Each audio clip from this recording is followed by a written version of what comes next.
Good evening, ladies and gentlemen. Welcome to the semifinals of the Season 22 tournament. We are soon to be underway with another action-packed match between Strength Power DX, one of the strongest to play the game, and our reigning champion Oa from the Season 21 tournament. So this is going to be a match of quite some time. Very, very exciting spectacle in front of us right now. Of course, I am Pierce, one of your commentators for the evening, and I have the honor of being joined by Scoops tonight. Scoops, how What's you up? feeling? I'm good. I'm good. We have a match between legends right now. I'm hyped. Absolutely. All right. Fortunately, the players are very close to being ready. As a matter of fact, they're probably already ready. They were probably just waiting for us to get ready. So I expect the match to be on our screen very soon. For all of you showing up and watching the stream tonight, I thank you very much for joining us. We'll be into the match just moments away. I'm very interested to see how this is going to unfold because this is not only a classic matchup between two titans, but you've got some new dynamics going on, and we've seen how players have evolved throughout the tournament to match the new terrain of Sands. How do you like the Sands map, Scoops? What are your feelings Sense on Map it? is really, really cool, and this is a great tournament too because they've altered it. That it has the double Armageddon, which really pushes the game to stay away from draws.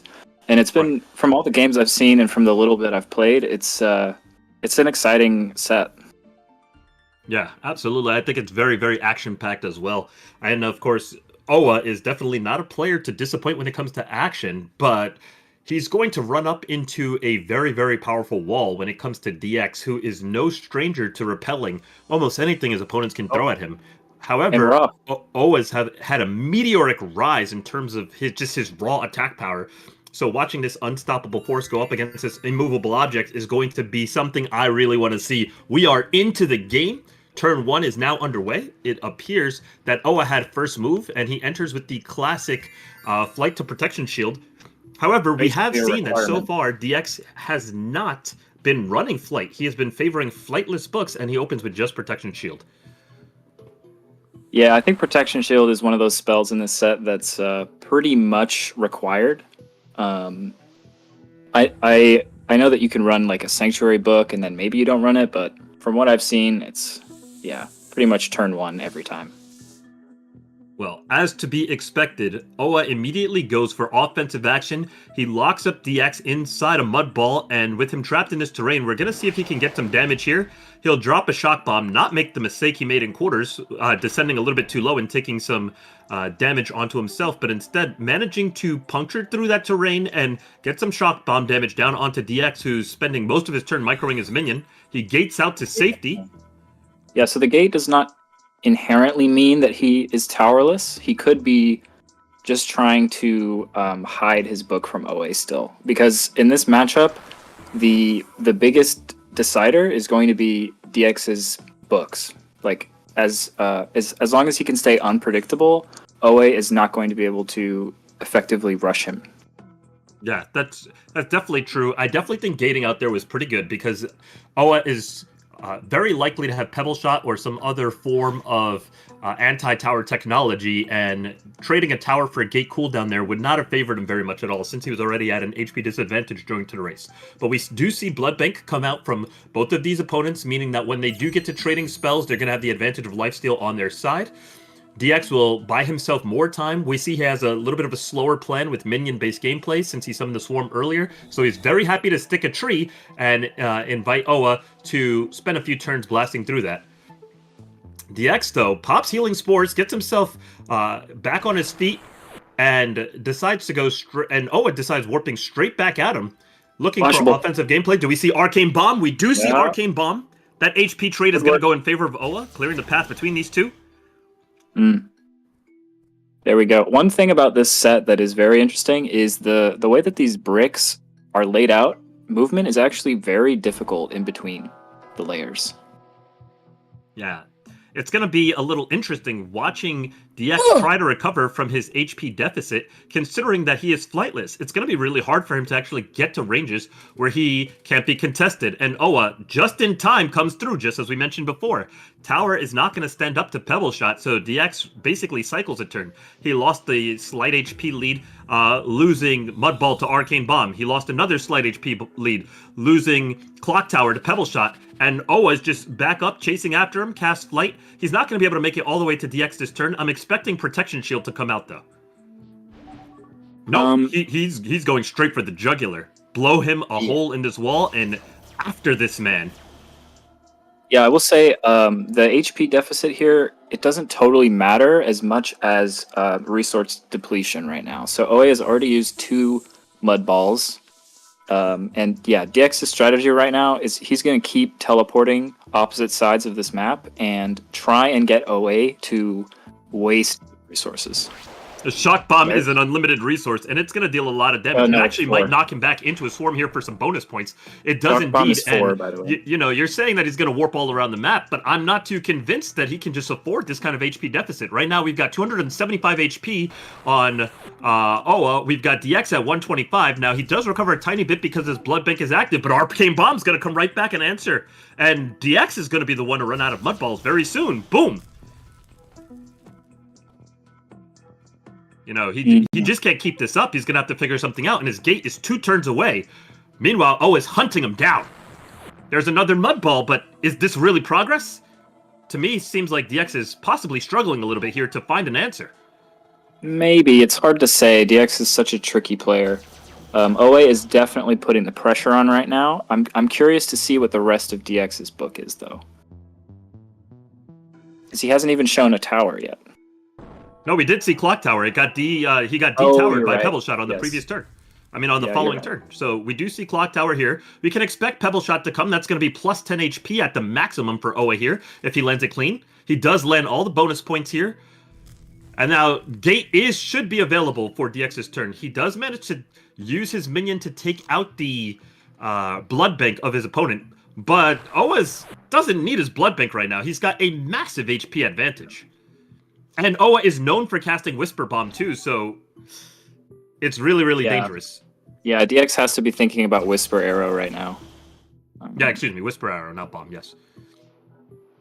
The one thing that is keeping DX right now in this match is the fact that his Blood Bank is still active along with his Swarm.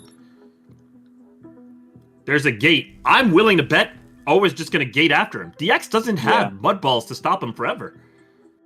Yeah, gate, but then now OA is going to run into tree. So after tree, that's really going to be the critical moment of this attack here.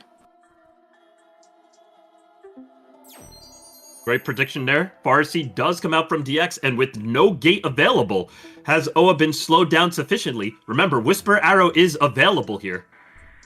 And we do see it. Now here's the critical moment. Does DX have yet another way to stabilize? Okay. Yes, he does. His tower, the tower he's shown us is cooldown. Protection Shield comes out. That's nice. He puts himself up to 90 HP. Whisper Arrow not going to be able to reach him here. So the Arcane Bomb does come down. This is a lot closer than it looks, I think. At the moment, I am not seeing DX's win condition. I think that Oa's early aggression has done quite a lot to put the pressure onto DX. He's going to have to find a humongous way to recover. That could be a win condition right there. That was a big misstep from Oa. He did not mean to flag himself onto this minion, take the damage, and stun himself for the turn. So he'll just end his turn with Protection Shield. But now DX is being buffeted by the Sands. Oh. That's a rare cue from DX. Huh. Oa's moving his way down. Can he find lethal? 90 HP can be answered. Pebble Shot is not going to connect. Only a single pebble comes through. DX has an opportunity to capitalize with offensive gameplay, but at 90 HP, I mean, he's still in really big trouble. He doesn't really have the stability to launch a counterattack of his own. Oh no, he's not planning on counterattacking. It's we gotta think about the resources here. OA is And This is getting trickier and trickier for OA. This I like. The only thing I'm a little surprised about is the fact that he didn't block DX's most obvious exit to this cave. Because had he done that, Far Seed wouldn't have been so much of a threat. But of course, we do see the Far Seed. Now, this should be answered by an Arcane Bomb down, which will allow him to reach DX on the following turn. But DX knows that simply losing 10 HP by towering and getting Pebble Shot is not a viable answer for him. Not only that, but the Sandstorm is wiping away his shield. Wind shield from DX! Yeah, so that's the... Okay, so... That could be it, though. Thing. Even through a wind shield. Oh, does he get the stuff? Oh! That's a Shock Bomb KO. Mega Boulder stuff. Wait a minute. Okay, wait. The Armageddon will still kill him. The Armageddon will still kill him. Yeah, that's it. Nice. That was a great play. Successfully rushes him down. That was a great game. And you know what? He silenced the haters. Yeah, the haters were saying 3-0. That early, 3-0, no way. Guys, come on. To put some respect on Oa's name. I mean, you can see the way, once he took that early HP lead, DX did not seem to have a viable answer to slow down Oa's consistent rush down strategy, right? He was able to have Tree, but Tree got answered by Arcane Bomb. Mudball is getting pushed out of meta by Arcane Bomb. And I know that's a very bold statement because Mudball has been such a staple for a long time, but it is consistently getting countered by Arcane Bomb even in non-aggressive matchups, right? Without Flight, I mean, DX just can't negotiate the map with nearly the same efficiency that Oa has. I think he's going to have to come up with something new, but he does still choose to run another Flightless book here. Well, maybe. I mean, that was a fast rematch, so it's hard to say. I mean, I know that DX plans his books ahead, so he could have booked. My guess is that OA did not, though. Yeah. OA deciding not to cast Flight here. Retribution coming out from DX, a spell that we've seen him use earlier in the tournament, but not one he was able to activate last game. Flight does come here. OA, a possible angle to get an attack on. Let's see if that Retribution will have him holding his horses. He does choose to slow things down here and decide just to summon his Blood Bank between him and DX. Blast of the Past to line up that Blood Bank next to it. Is this Shock Shield? No, Bloodlust. Just as good, if not better. That's going to take out the minion, not give any HP back to Oa, who wasn't missing any, and take off his shield. This is going to put DX in a solid lead. Very well played by him. Oa's respecting it. Clock Tower comes out so he can buy himself some time. Yeah. DX can just walk away, and now this is a very good start for DX, pretty much polar opposite to the last one. Day and night from the last game. A predictable Blood Bank does come down, and DX possibly going to summon a Swarm on the following turn if he's not under duress. Oa has to find a way to counter that so he can get on the aggressive foot, but he misses his Blast of the Past and doesn't have time to set up a proper Shock Bomb here. Does that even reach? Okay, just barely. Does take out the Blood Bank here. Had he landed that Blast of the Past on DX, it was a possible angle for him to score a little bit of double trouble with his Shock Bomb. However, a Cuckoo Clock coming out from DX shows that DX understands now that he's the one with the HP lead, giving him the tempo for aggressive action and rushing towards a lethal square-off. Oa retreats, pops on a Storm Shield, and DX is on the chase now, showing he's the aggressor in this game. Yeah, it's one of the things I think maybe DX did learn his lesson from that last game. Even though it was such a quick rematch, you know, when you're facing aggro, you got to fight back. 90% of the time, if you don't fight back, it's you're going to bleed out. And it seems like DX some late game strategy. Right, yeah. And I think that DX, he did, and he was very close. I think that windshield was definitely a misplay. But yeah, DX is in a great place right now. Probably a telly here if I had to guess. I would guess the same. I mean, Oa doesn't really have any resources which allow him to, outside of just Storm Shield, he's not really showing us his ability to do anything, make any passing moves. It was either Arcane Gate or Summon Blood Bank, but just being able to use his Storm Shield in a timely fashion is very important, right? And so he does manage to get the Storm Shield to take out that minion with tempo, summon a Clock Tower so he can post up next to DX, and see if he can counterattack with some aggressive action here. DX retreats, recasts Retribution, arms himself up with that armor there, and this is going to slow down Oa a little bit. I think Oa's going to go for a Blood Bank here. He doesn't want to waste his tower if he doesn't have to. He can take advantage of the tempo that this bonus HP comes from the tower. DX on the same page. The game slowed down a little bit here. But now that Oa has as much setup as he possibly could have obtained, the Blood Bank is online, it's back to the action. Does he get a shock bomb bounce here? That was a hard one. It was a hard one. That's strike two. That's strike two right there. Yeah. I don't know if you get the full 3 strikes against DX, though. I think this is the moment where DX capitalizes, and it's going to have a very good chance at putting Oa out of the game. He does decide to go for the minion instead of putting damage directly onto Oa, and while that minion does have a lot of value in the long run, Oa can just continuously rain down fire on him here. DX, however, does understand that with the HP advantage, Oa cannot just simply start slinging spells and go blow for blow with DX in that situation. Cuckoo Clock now countering the shield. Say again? You also have to consider the fact that OA has used 2 of his shock bombs, so let's assume that OA is using Mega Boulder. That's about he has about 400 damage total left with his shock bombs and Mega Boulders. So this is getting dangerous for OA. It could get to the point where he's actually just unable to close out at all. Uh-oh. Deflights Oa and ends up getting buffeted by the Storm Shield.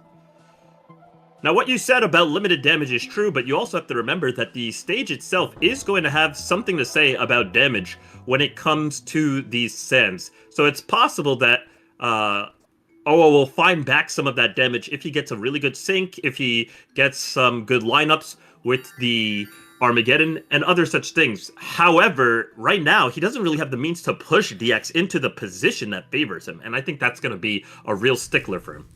Yes, and based on these players' skill sets and playstyle, DX is going to be just gaining an advantage over time. Like the longer this game goes on, with that. Yeah. So the Armageddon works in DX's favor here. Yeah, Oa is going to have to pull something out of his hat to basically stabilize and find an opportunity for him to, fight back against the X here. He expends a shock bomb to take out that minion. The Blood Bank now off the table. He still has to contend, though, with the Swarm, and DX will just get a new Blood Bank. He's more than happy to trade it away. We've got one shock bomb left here. I'm a little surprised he didn't use Arcane Bomb there to take out that minion instead of Shock Bomb. Yeah, OA seems to be lacking sustain right now. It's worrisome. Not that I have any favorites in this game, of course. I'm just no. Listen. All I want to do is see good Arcanists. But what I will tell you though is that it's not looking good for Oa in this game, same as it was not looking good for DX in the last. Oh man, yeah, that's GG I think there. That's pretty much a forfeit there because Stuffed Mega Boulder is just lethal here. Oh, we're getting the BM Swarm macro from DX. I mean, you could call it BM, but in my opinion, it's just about being safe. Well, that was perhaps not about being safe. That DX is absolutely playing with its food right now. Yeah, Which, this is a tournament game, anything goes. And I do think that there's some merit to the fact that DX is trying to get into OA's head right now, psychologically, because he could have just Mega Boulder stuffed OA. Yeah, exactly. That's 100 damage on the dot. His opponent was at 96. He just passed a very obvious lethal that he has executed hundreds of times. So OA does have Arcane Bomb. It's curious to me that he was using Shock Bombs earlier. Yeah, that's what I said, because we know that he's kept the Arcane Bomb to counter the Mud Ball so that he can maintain aggressive motion when his opponent tries to slow him down with this technique. But he decided to expend his Shock Bomb against the minion. Okay. DX has had enough. Puts Oa out of his misery, and we're going into Game 3. Just like that.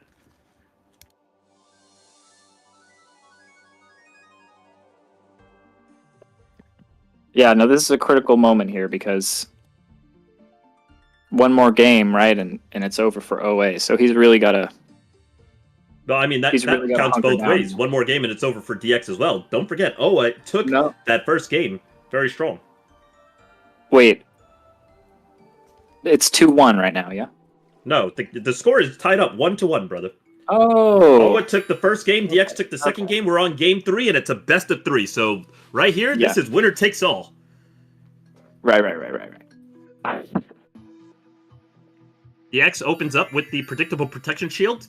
Flight Prot Shield. I'm highly doubting we're going to see Fairy jump into offensive action. I think this is just going to be a summon Blood Bank here. Retribution instead. Okay. I am very much unconvinced that we're not going to see... Oh my god! Forget everything I was about to say. So that was just a Giga-brained Prot bait right there. But was it a Giga Brain? I mean, like, he traded away. He didn't gain any tempo there, right? Like, well, we got rid of the Retribution. He got okay. So he plays Retribution for Sanctuary. That's neutral, right? Like, it doesn't gain you tempo, but it doesn't lose him tempo, right? It's just you trade Retribution for Sanctuary, you trade Shield for Shield. It in the end, it's resource neutral. It's turn neutral, right? We've got Swarm for a Blood Bank. But I think that, in a way, this Sanctuary is very, very potent because what it says is there's not going to be a point in this game where you can stack your protection shields, right? And Oa, knowing that he's playing the more aggressive book here, is more than happy, or at least we'll say at least the more aggressive style. I don't know what's in his book. But at least being known for the more aggressive style, is happy to say, you know what? Let's take shields off the table. You wanna have no shields? Let's go. Yeah, it's curious that OA took it himself. Okay. Storm Shield possible angle here? Probably a Telly or Arcane Bomb would be better here. Okay, Bomb comes out. He doesn't want to stay locked in this tree. He did have an opportunity to arm his minion with a Storm Shield for damage, but that's a very low amount of damage. It would force DX to answer, though. Prot Shield comes back out for DX, and I'm expecting to see the same for Oa. I don't know. I mean, he's probably planning on Sanctuary, so if he has a minion like Swarm, that's probably the best option. No, the moment he's casting Flight, he's got to cast Protection Shield. He can't just lose his Flight, especially he doesn't know what DX has in terms of AoE, remote targeting, like if Aura of Decay's in his book, something like that. Great Cuckoo Clock answered by DX there. He's able to basically take off all of that shield, plus score himself an extra 26 points of damage. Healing Spores will counteract that a little bit. Blast to the Past just for a couple of bonus points. And Oa traps him into a hole here. I'm expecting a port from DX. I'm not seeing Arcane Bomb from DX's book here. I'm highly doubting that.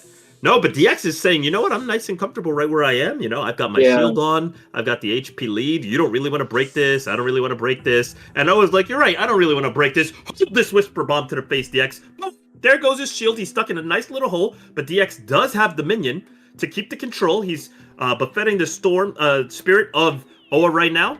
Static Ball coming out. What do you make of this one? Well, that's an interesting option. I think it's countered by Sanctuary, which, you know, he couldn't have predicted that. But it's looking like neither player is able to push a significant advantage right now. So at this moment, it's really going to... Yeah. So I think always better off walking away here, playing the long game. It's the final match, you know. Play it slow, play it cautious. That's what I think. I don't know why he did that. Okay. No, I mean, like, it's fine because the static runs out and then the Pebble Shot does go through in D-Tower, right? He understood entirely that static does not last forever. But DX is more than happy to take his HP lead. I mean, he's got an Alpha Strike here, right? Meaning that he's able to hit first. So if these players keep going blow for blow, he'll be the first one to cast a lethal strike. Whoa. That was an insanely accurate Mega Boulder. Oa just reminding us why he's considered the king of aggro in the current game. Yeah, at 52, DX cannot really afford to take too much big damage here. The question is Storm Shield going to come out? Blast from the past? Oh, no way he has Fairy Jump here. Oh, an extended Shock Bomb. Oa is putting DX on the ropes here. That's going to be 80 damage, 72 HP. Hey, he's going to be able to drain, unless he didn't bring it, which would be crazy. I mean, he does have Healing Spores and Blood Bank, so it's not out of the question. I think we gate on top of him. Yes! Giga Chad. Oa sees it. He gates on top of him. DX says, get off me! Blast from to pass him out of there. Possible fairy jump to get to safety? I mean, where's he going? Is it just a tower trade? No, one ball. That does not work because Sanctuary comes in. Yeah, exactly. Sanctuary will break this open and take off the shield. Oa doesn't see the line. Instead, he just goes for the arcane bomb. I mean, even still, it's damage favored. So it's completely fine. Maybe he just wants to ensure that he's not wasting his tower. But that extended shock bomb landing onto DX there could be just GG. I'm not sure that DX can afford these trades, but one thing you do have to realize is that DX is a little favored in trading here only through the merit of his blood bank, giving him HP back. So even though he's taking some HP, he's weakening Oa. Blasted pass, does he get a sync here? It is possible to land a Mega Boulder sync from this position. Mega's the play for sure. No, he just goes for a windshield. It is almost impossible to kill him from here, though. Right. Point blank Bassa passed plus point blank Mega Boulder is GG, no? Oh my god, what? Wait, but isn't he just dead? Isn't he just dead? Maybe. Yeah, DX has his second Mega Boulder here to kill him. Get sunk by it. Oh! Oh my god. His own windshield betrays him! 12 HP, Arcane Bomb, point blank, here it goes! DX from the semifinals! He will advance to the final match! Oa takes it 2-1! What a game! That was beautiful. Holy. I'm as silenced right now as the haters. I'm flabbergasted. What a beautiful performance. That was insane. I mean, I got everything I wanted from that match. Like the books, the tech, the accuracy, just the innovation, the hunt. In the end, blood was drawn. Whew. Oh yeah, that was awesome. Put some respect on his name. Put some respect on his name, he says. DX has to head out. DX, GG's, family. You still played an amazing game. You're still definitely, one of the kings of the hill. And I think, not only did you demonstrate some fantastic gameplay and demonstrate exactly why, you have heralded so much achievement, but I think you played an excellent game of Arcanist. It's just that today, Oa was the better man. We're going to drag him in here and hear some words from the man himself.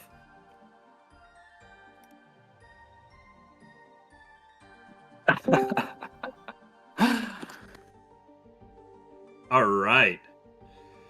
Joining us now here on the mic, we have Oa. Brother, talk to me. How you feeling right now? I'm feeling pretty good.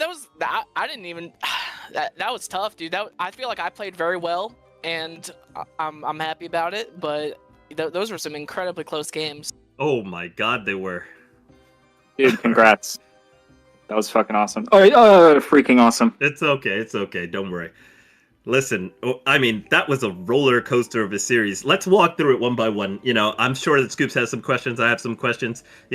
Walking back to the match, right? Game 1, I think that you pretty much played that game almost perfectly, right? You took an early HP lead with some stellar early aggression, and then you pretty much walked through systematically your HP lead and converted it into a win without giving DX any space to breathe. What were your thoughts going into this series, coming with that aggressive gameplay, and how did you feel about executing that kind of strategy against DX, who is, well known for figuring out ways to put up walls and stop that kind of thing from happening? Give us a little bit of insight on your mindset as you were going through game 1. Yeah, so I think when it comes to DX, if you let him do what he wants to do, every single person in the game is going to lose. He's the best at what he does. He's too adaptable. He's too good at playing. He's too mentally resilient. So, he'll play 25 draws back to back and play the 26th game the same that he did on the first one. And I can't do that. If I miss a bomb, I'm already down at 0. So, I have to. I can't give, like you said, I can't give him any space to breathe in. And so Yeah. I mean, that's essentially you had it right. Like, I can't give him any turn at all whatsoever of breathing room, because if he gets just even an inch, with being how good he is, he's gonna take it a mile. So I just couldn't give him an inch. So it was a Mm, last minute mm, change. I haven't done it once this tournament, but it was a last minute change of going from Flash to Arcane Bomb, mm. because I felt like the game was going to come down to a spot where he really wants to put me in close quarters, because I saw that he took Bloodlust in some of his previous games. So I Mhm, figured mhm, he wanted to get me into melee range, and I need to be able to have something to hit him back when he's doing these mud ball exchanges. So, mhm. because I felt like it was going to come down to just a few HP, and I felt like Arcane Bomb will give me a little bit. And I mean, in that first game came down to the absolute wire. So Mhm. I think in both games I won, it was the difference maker, is me hitting him with a couple arrows. It was a great decision to bring Arcane Bomb, and yeah, beautifully played. That Mega Boulder stuff at the end was like, it was cinema. Yeah, so that was I was very surprised to see. So like, I took Sanctuary in game 1 as well, Mhm. because I think the number one spell to beat me in any of these tournaments is what do you call it, Entangle. And so Entangle, okay. I thought, so I've been taking Sanctuary, and for against players I thought might bring Entangle. I took it against Eon. I took it against Unity as well, just because I just figure if somebody gets an Entangle off and I don't have Sanctuary, I don't even have a chance to win that game. Right. I don't want to lose to just one spell that's like a level 1 and you can just win the game with it. So I've been taking Sanctuary, even though Clock Tower is a much more aggressive tower. Right.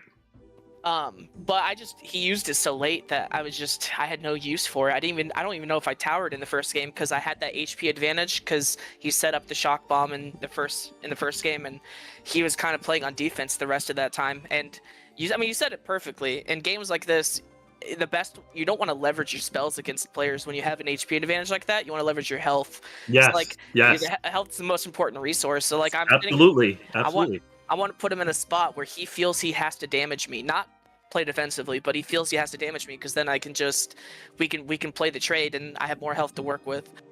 Yeah, you got Yeah, a really good alpha strike on him, and then you just rode it into the sun. It was fantastic gameplay. So, I actually had a different question I was about to ask you, but I want to talk a little bit more about that Sanctuary spell. Not too much, but you said you had it in all the games up till now, but I don't think anybody would have pegged you for having Sanctuary in your spell book. And the finals still await you. So, what made you decide to reveal Sanctuary? Because Sanctuary came out to a great surprise to me, and I would assume almost everybody else watching.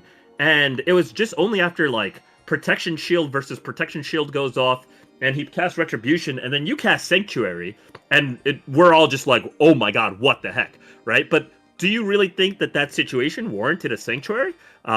Because this was a big tipping hand, when you're gonna have to still go up and fight against, the winner of I believe Spork and Nev, and now they're gonna know that you have this trick up your sleeve. Do you think that this was the best time to reveal it? Why did you decide to show your Sanctuary right then and there? So the reason why I chose Sanctuary there, and like I said, I took it in game 1 too, but I didn't ever have to tower, because I was just able to Arcane Bomb out of each of his mud balls. Mm-hmm. I took it. I did it there because I wanted him to feel like if he wants to cast Windshield again, like he did in Mm-hmm. the first game, he has to do it within the next like 4 turns, because otherwise I'm Mm-hmm. just gonna have Sanctuary up again and his Windshield is useless. So I see. I wanted to put him to a decision to Windshield early, where I feel like I can kind of just set up, because that map's so big where 5 turns goes by so fast. Like, I can literally I fly, Pro Shield, put my Blood Bank down, Yeah. summon a Storm Spirit, and eventually I've already gone through the whole Windshield and I didn't do any damage to him. So I wanted to put him to a decision early, is why I did that, and to just show him I have this. I don't want him to get, and there's that, and as well as I want to be able to pressure him as best as I can, and I can't do that with Retribution on the field. Like, Okay, okay. I just can't do it. I know he has Bloodlust, and it's just not good. If if I shock bomb him, I'm just gonna get. I don't want to give him an opportunity to rush me back. Right. Because he always has the ability to rush me back if he's playing with Mega Boulder and Bloodlust, and I just don't want to put that opportunity even on there. It was just it's pretty fortunate. I don't think he thought that I was able to lob that shock bomb in between the pillars and get to kill his swarm and his tower in one move. Yeah. Yeah, that was a great shot. Yeah, I've said this since my first game. Shock bomb is like the best spell in this entire. There's just so many areas. If you can, it's a little bit high risk, but it's just the value is at the top end is just so high. But yeah, I think that it really. I mean, it's just one of those things where it's like I think it goes back to if DX plays his game, I don't think anybody's beating him. Like he's too good at it. You have to put pressure on him early, otherwise he's just gonna feel comfortable, and he's not gonna beat you, or you're not gonna beat him if he's comfortable. If that makes sense. Yeah, I think that you actually psychologically speaking, I feel like you played that set perfectly. Like you pressured him so well that first game that just as you said, he was. He thought that he had to fight. He had to play the aggressive side afterwards. And I think that totally put him in an awkward situation. And I feel like if DX was going to win this set, he needed to fully commit to stalling you out. And I think that you got him totally out of his element there, if there is such a thing. Yeah. Yeah, and it was very well played. Yeah, so the only thing that I feel like I didn't do well is I thought that Mega Boulder was going to hit him for 103 on that last time, because I know you can hit 103. I just learned that recently, because I always thought it was 100, but... I thought it was 100 as well. Yeah, if it's from the very top, I'm fairly sure you can hit, because I hit 102. So I know if it goes. That's true. I thought you could hit 103. I don't know what stopped it from doing that. But then when I fell there, I figured this Mega Boulder is extremely hard. It doesn't look like it's hard, but it is extremely hard to land that Mega Boulder that DX did because of his windshield. He can't lob it up, so he has to lob it directly at me, and it can't be to the right of me, because then it's going to push me, and it's going to go into the water, and he's going to lose anyway. So that Mega Boulder is, it didn't look very hard, but it's one that you really have to sit there and think about, because it's you want... Ideally, he wants the Mega Boulder to expand over me, because then it's going to hit me down into the water. It might not kill me, but he's probably winning that if he hits me into the water. If he knocks you into, if he sunks you, that's what I said too. So even sinking you was not good for him there. I think sinking him would have been great for DX. You said it's not good for him? Well, no, because he's at 1 HP, so he needed to kill away there. I mean, if he sinks Oa, then he either stabilizes the game or kills him on a subsequent turn. At that point, it's just touch and go. But I understand what you're saying, Spork. On that same topic though of the Mega Boulder. Oops. Spork. I'm sorry. I was about to ask about the next match, which has Spork and Nev coming up. So that was going to be one of my next questions. So I had Spork on the mind. I'm sorry, Scoops. No, you're good. But what I was gonna ask on that very same topic of the Mega Boulder, I was gonna talk to you a little bit about Game 2, but just jumping ahead to the Game 3 Mega Boulder, since we pivoted over here. Didn't you have Blast in the past in your book there? Because I was looking at the damage, and I was just thinking, if he just combos BFTP into the stuffed Mega Boulder, that's for sure lethal damage, right? But obviously in the high pressure moment, I do think you had some BFTP charges there. Yeah, you can't stuff it. I know that the windshield was active, but I think you can still hit a BFTP point blank though. No, you can't. You can, but it won't do damage. So okay. It has to be a player length away to do damage a little bit more. Oh, okay. Yeah. So like I said, that was part of playing Rush is you have to take advantages of openings, and him choosing to windshield instead of just Mega Boulder me was a massive opening. He should have Mega Bouldered me. I think so too. So as soon as he chose to do windshield, I thought, okay, there's really no circumstance in which I can't go for this, because I know it can hit 103. I'm not going to get a better opportunity here because windshield's active. Yeah. I could technically Sanctuary, but it's just I would rather just go for this now because this was a mistake on his end not to just Mega Boulder me. So that's kind of like the thought process I have, and you have to be extremely decisive because you only have 10 seconds to get in and just decide what you want to do. Right. So that's kind of where my thought process was. Like he made a mistake. I mean, it's impossible not to make mistakes, I think, in and when you have 20 25 turns back and forth in a 10-second format, it's just so hard to play perfect. Agreed 100%. The Yeah. game is very mechanically demanding. So that game 2, I actually decided to bring Ice Bomb. Terrible move. It was never active once. I didn't know he was going to use Retribution, so he used it, and I was like, well, that sucks. My whole book was designed around... I was like, if I just brought my first book, this would be great here, because I just Sanctuary your Retribution, and now we're chilling. But he used Retribution and then never got him... I can't fight back without... there's just... Retribution just smokes me, because... What matters is that you brought it. Yeah. Okay. So now that we're moving into game 2, just a couple of questions on that before I let you run. So in game 2, obviously you did a book change, even though your game 1 book was highly successful. So I was a little surprised to see the fact that you had switched up gears a little bit. And of course, DX did this.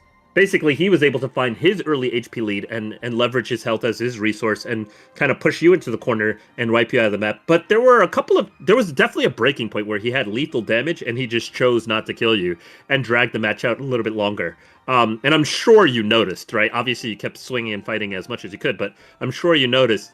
And Scoops decided to, or rather, he commented that, DX was playing with his food a little bit, which I strongly agree that when he had the lethal damage and didn't take it, we were curious if it was a tactic that was maybe trying to break you down mentally a little bit and score a little bit of psychological advantage game 3. So when you saw that DX did it, that had the lethal, started kind of messing around a little bit once he knew that he couldn't lose the match anymore, and he had taken control of the match from game 2, how did you feel psychologically? Did you feel like, oh no, this is just DX now hitting his stride?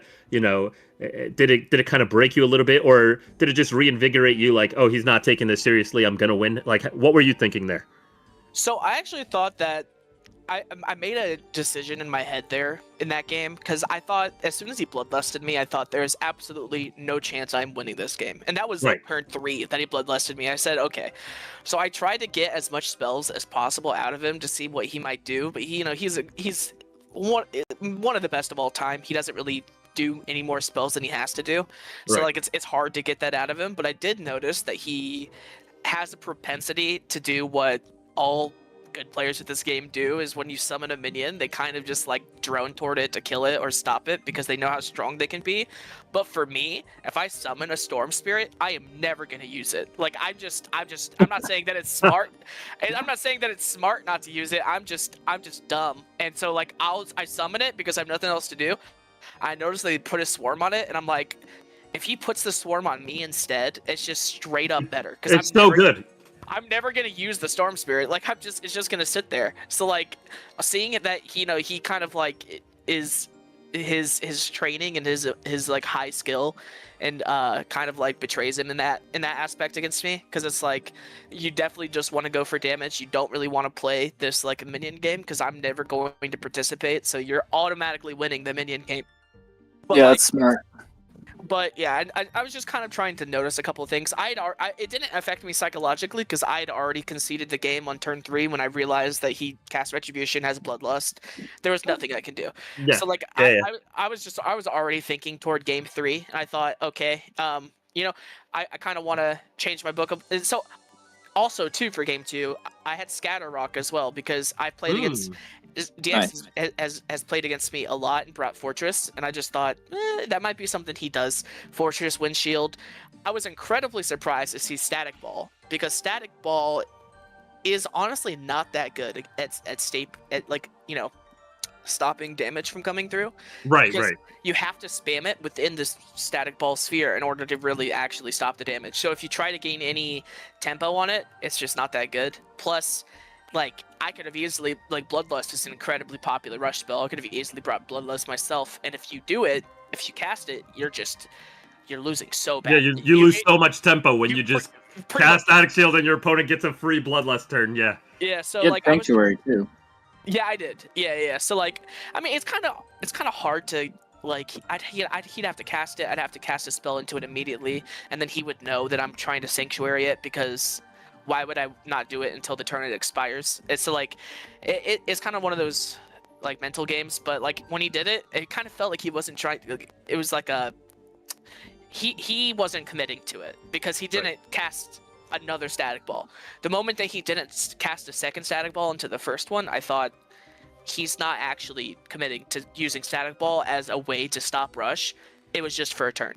And so I didn't really have any fears of that happening again because it's just you're not like if you're losing in position and you're losing in health and you're losing in pressure, static ball does not help you at all. It doesn't save you. You're like by the time static ball ends, you're in the same position you were before. You just wasted time.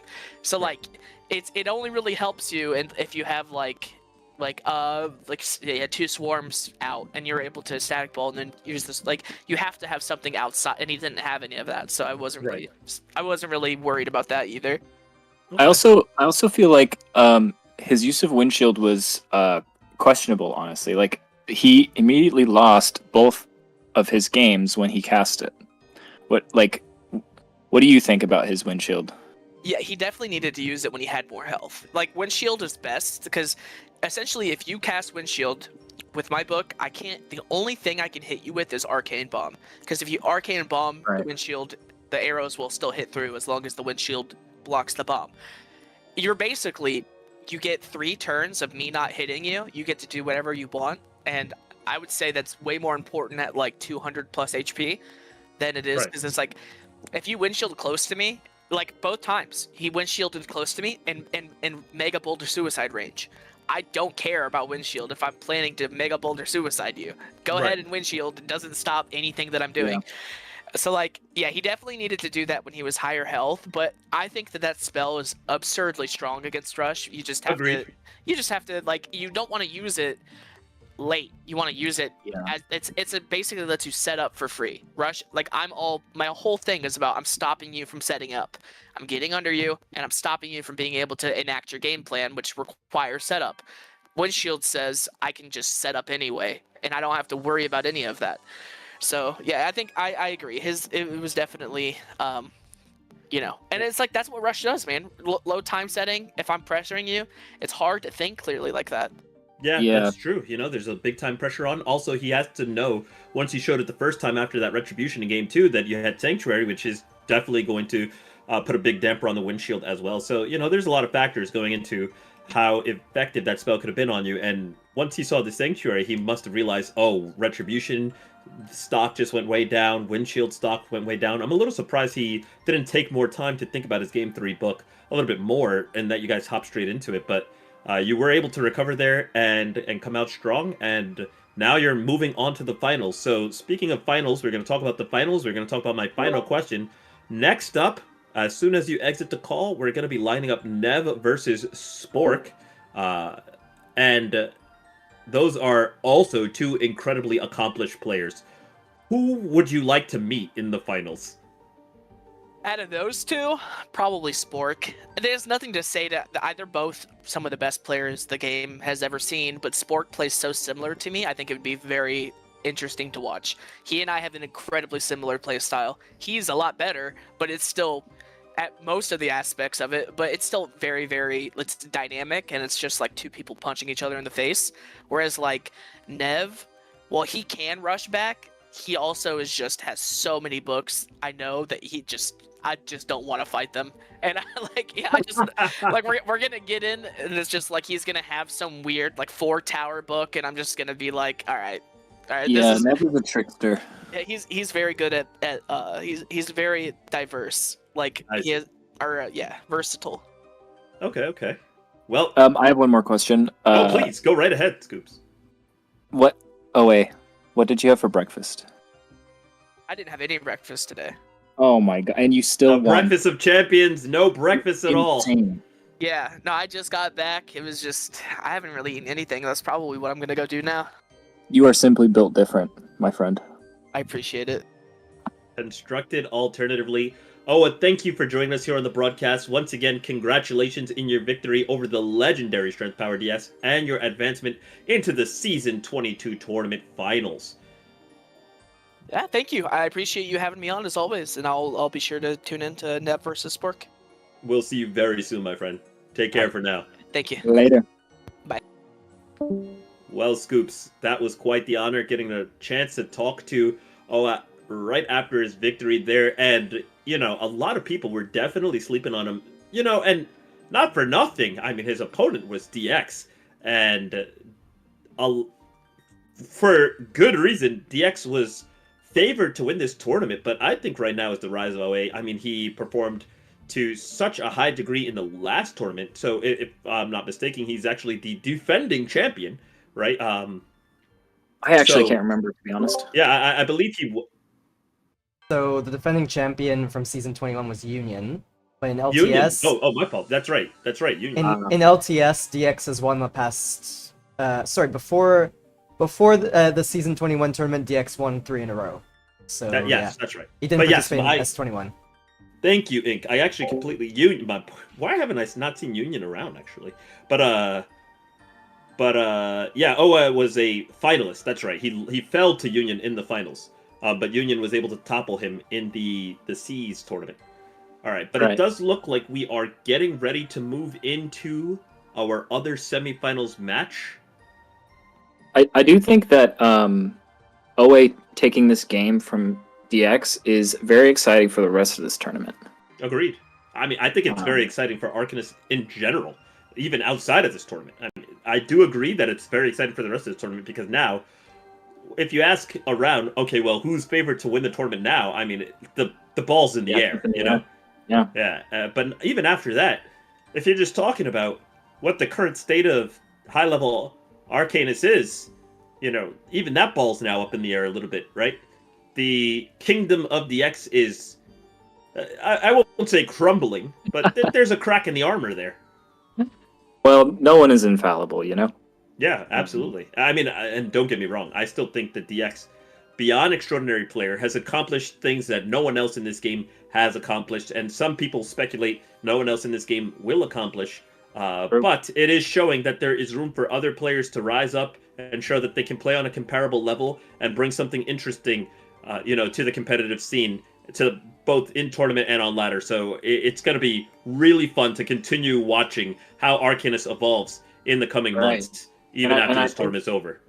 One thing that game says loud and clear is that, you know, the only thing that really matters is how you perform in the game.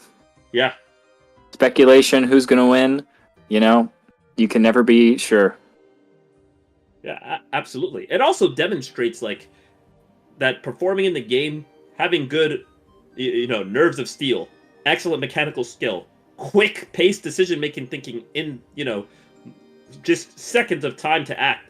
Right? It truly demonstrates the depth of why Arcanist is such a good competitive game. Right? Mm-hmm. So it was really a treasure to watch. Scoops, thank you so much for watching it besides me, because I'm having a great time here watching these games with you tonight.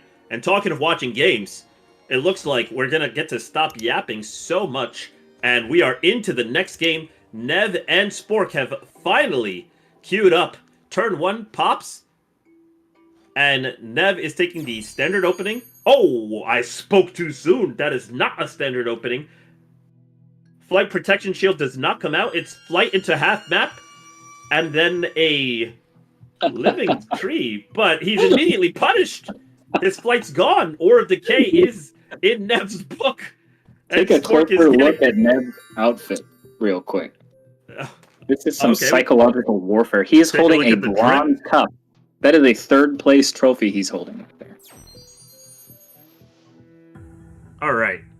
So now Spork makes up for lost time, gets his protection shield on the clock. Right, puts it on cooldown, gets his HP back, even though flight's not available. He's going to be forced to gate out of this tree, or rather, I should say influence. He's not necessarily forced, but it's not a place he's really interested in being. He doesn't want to hang out there. It's not really his cup of tea, not his neighborhood. Nev decides that he also, too, does not feel like entertaining the concept of being a caged man.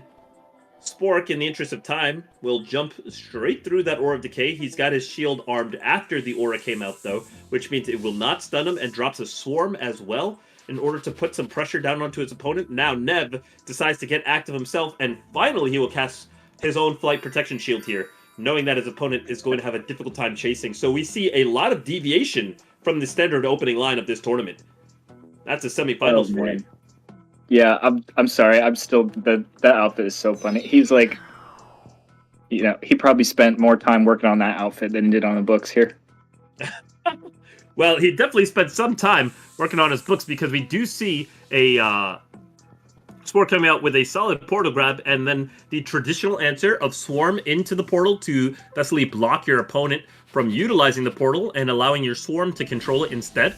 But a Flight into Storm Shield is going to answer. However, we know exactly what this could result in. I mean, like, Nev doesn't have to answer with Aura of Decay here. He could answer with a huge hit.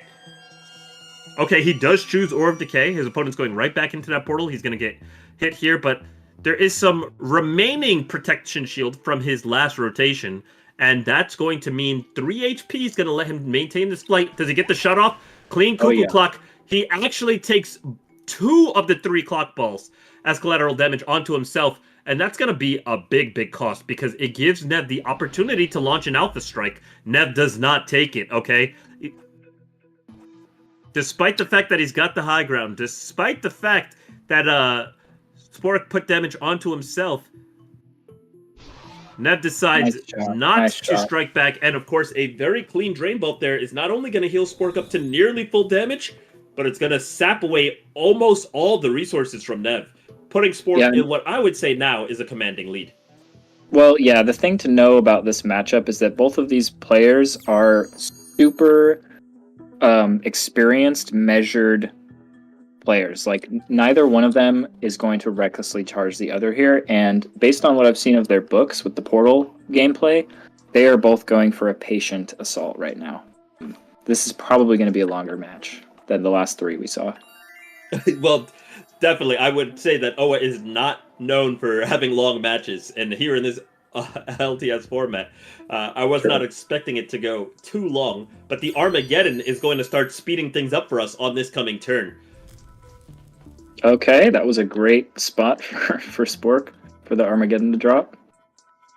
Yeah, the outskirts of the map, possibly catching Nev off guard. I mean, he's trapped there, his blood bank's trapped, it's getting toasted this turn. The tree is under duress. Nev is under duress here. He's probably looking. He's not able to gate out, actually, because he just got sunk. I believe his gate's up next turn. He will drain off the tree for a little bit of damage there. Does Nev have any offensive gameplay that he's interested in facilitating here? He repositions his minion and casts Storm Shield, so no, he's just going to continue getting set up. He's more than happy, though, to allow his opponent to slowly suffer the duress of the sands here. It's possible he can get an angle above for a pebble shot if he's running it. He's not interested. Just puts down a swarm, gets himself. Well, that's probably the right play, because Nev is sitting in literal flames right now. Yeah, he doesn't have to do much of anything. He just passively gains advantage. I am a little surprised, though, that he put his swarm in harm's way this way. But 10 HP will be more than enough to control a corridor. There's the pebble shot. Easily able to break through the already weakened tower due to the sands. And Nev's at 139. He's in the corner. He's got to gate out. He's got to. Yeah, okay, there goes the gate. He's got to commit to this passive playstyle. But now Spork has the opportunity to set up another... I think it's GG. Spork should just port after him. Oh, he doesn't even need to. Does he get the hit? Cuckoo Clock comes out. He didn't even need to. I was thinking that he could just gate after him. He's got a Storm Shield active, meaning that he can he can gate with tempo on damage and just lock off all of his opponent's options. But, oh, interesting. Uses a portal swap there. Okay. Slightly repositions his minion out the way. Second Cuckoo Clock should just come out here. Yeah, that's it. 44 HP on Nev. Gate still down for 2 more turns. I think... it seems like Nev is making a bet against Spork's speed here, and no, it seems like Nev is out of the game, and Nev agrees. I don't think that's a bet worth taking there, as was just proven. Spork has got that speed. Yeah, once Spork managed to land that first good attack, due to I think, to be honest, no discredit to Spork, who obviously played a fantastic game, right? That it's obvious. It's extremely obvious. Spork played really well. But to be honest with you, I think Nev just lost that game to mispositioning on the Armageddon turn, right? Like he put himself in a corner and basically just got completely walloped by the Sands. He lost control of the center, and again, this is credit to Spork. Spork took control of the center, influenced Nev to run into a corner to try and get away from him. He saw offensive angles that Spork had available to him, but he retreated and he locked himself up into the corner of the map and then just got toasted by the Sandstorm there. So hopefully Nev will not make the same mistake as we head into game 2. Both players get set up. We're seeing a far more traditional opening. What were you going to say, Scoops? I was going to say that I think that it's a very good observation that the center of this map is by far the most important part. Yeah. And I do think that Nev mispositioned, but I also think that Nev had the opportunity to take the advantage when Spork accidentally deflighted himself with Cuckoo. Yeah, true. I think that Nev was a little too hell-bent on stalling. So we'll see if he corrects that this game. Agreed 100%. I think when you see those kind of mistakes from your opponent, you have to capitalize and sink your claws in. Go for the neck and do not hold back. But, that was last game. This is this game. 35 HP. See a tower? Arcane bomb? Okay. I'm not convinced that this bomb was good. Because Spork can just hit really hard here. Right? He's retreating, but I think this is a perfectly good opportunity to alpha strike his opponent. Right? Like, actually, I think that was a bait, because Nev has the shield and he has Blood Bank up. So I think Spork made the right call there. Okay, with the Blood Bank in contention, I see what you're saying, but even still, he needs to find time to get down a Blood Bank of his own. Okay, the map's now divided.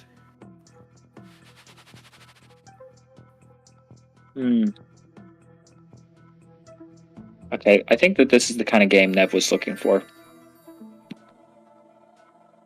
Well, we had a much more standard opening than the previous game. We saw Flight Protection Shield come out from both players. We saw Trap versus Blood Bank come out. These are extremely, extremely common openings on this map at this level of play. And now we're seeing Protection Shield get played on cooldown. Once again, understanding that HP lead cannot be given away. You cannot give your opponent an opportunity to put you in a range where they can hit you and race you to your death. So I definitely think that right now, Nev is in a really great position. He's controlling a much better section of the map. Although his Blood Bank still is on the outskirts where he could get toasted up a little bit, he's not completely trapped or vulnerable like he was before. Maybe a little bit more trapped than he was 2 seconds ago. Yeah, one thing to note, though, about Blood Bank is, in a way, you do kind of want it to be in the Armageddon for that passive regen. Sure. But I think it's a little bit too early for that. I mean, like, the players are sitting on stacking shields with full or near full health. Yeah. Okay, well played there. Yeah, Spork is very cleanly gaining positional advantage right now. And it's almost like a mirror matchup right now. Yeah. Well, getting that swarm tempo here is going to have the very important role of Spork being able to threaten the Blood Bank with his swarm without passing up too many of his turns.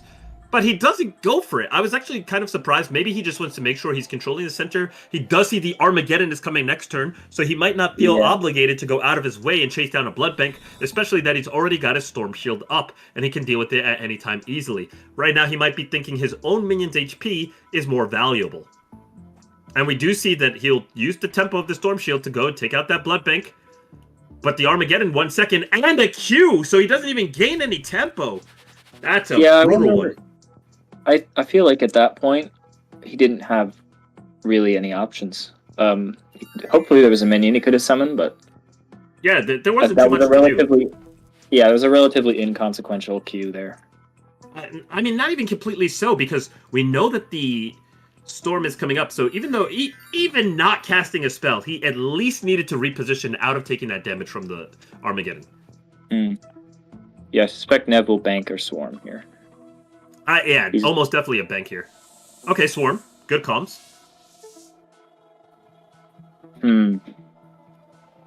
And this is, for me personally, this is the kind of game where I start to, I start to fail. Oh, interesting. I'm not entirely convinced that worked out the way Spork wanted it to. Yeah. Okay, drain stuff is good here. Drain Bolt should be able to heal up Spork and take out the minion. If he does an extended drain upwards, no? I guess he thought escaping was more important. That's true. He does clear some terrain downwards. Oh, he's still and we can quickly start to see why it's important. As Aura of Decay comes down. Okay, Flash only dealing 15 damage will not finish off a swarm in one hit, which means he's going to take 15 damage back from that swarm. Oh, he's going for it. This could be big. 1 second, Mega Boulder. Nice. Very big damage there. And that is the Alpha Strike we were previously talking about. Okay, traps him in here. Now Let's Nev see has what the Arcane offense. Bomb. Yeah. Does he have it? Surely. He does. I'm telling you. At this point, I'm not even convinced I would even bother taking Mud Ball in so many of these spots. Like, no, it's the level 1 spell to Mega Boulder. Yeah. You have to take it. You have to. But I mean, like, this is, you're absolutely correct. You, of course, are going to take Mud Ball because you're almost definitely going to want Mega Boulder in your kit most of the time. But Arcane Bomb is just such a fantastic answer to this, and we've seen the metagame develop around this and the counter damage coming through. Yeah, they're trading blows here. No one's really gaining any ground. I think that Nev is very much favored in this situation. When you're already up HP, incrementally trading HP is favorable to do. Yeah, true. And Spork because all it's doing is getting your opponent in a position where lethal can be set up. Also, when you're trading 15 for 15 with Arcane Bomb versus Mud Ball has 4 charges. Arcane Bomb is to the sky. Shock but Shield. Now we trade Flight Shield for... Oh, I'm sorry. Go ahead. I think he's going to Storm Shield, or... No, he escapes again. He wants out. Okay. I think you were... Like, I was seeing what you were seeing, though. I was seeing what you were seeing.